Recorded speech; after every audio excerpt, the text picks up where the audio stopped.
এই শিক্ষকরা যারা তারা চাকরি হারিয়েছেন তাদের কোনো দোষ নেই, মুখ্যমন্ত্রী নিজের চুরি লোভের জন্য তারা চাকরি হারিয়েছেন।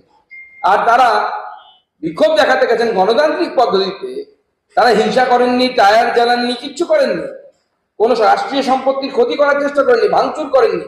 তারপরেও যেভাবে আক্রমণ হয়েছে তাদের উপর, এটা অত্যন্ত লজ্জা, বাঙালি হিসেবে আমাদের লজ্জা।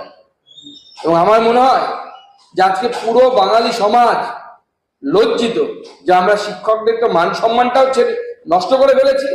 আজকে স্কুলে স্কুলে যারা এসএসসি দিয়ে চাকরি পেয়েছে তাদেরকে সাধারণ মানুষ জিজ্ঞেস করছে, যাদের চাকরি যায়নি তাদেরকেও জিজ্ঞেস করছে, মাস্টারমশাই আপনার চাকরিটা যায়নি তো, আপনি আমার ঘুষ দিয়ে চাকরি পাননি তো? আমার বন্ধুর সাথে এই ধরনের ঘটনা ঘটেছে। কি অবস্থা আজকে শিক্ষকদের, যে শিক্ষকদের আমরা পায়ে হাত দিয়ে প্রণাম করি, যাদেরকে রাষ্ট্র তৈরি কারিগর হিসেবে মনে করি, আজকে তাদের উপরে মমতা বন্দ্যোপাধ্যায়ের অপদার্থ পুলিশ লাঠি চালাচ্ছে।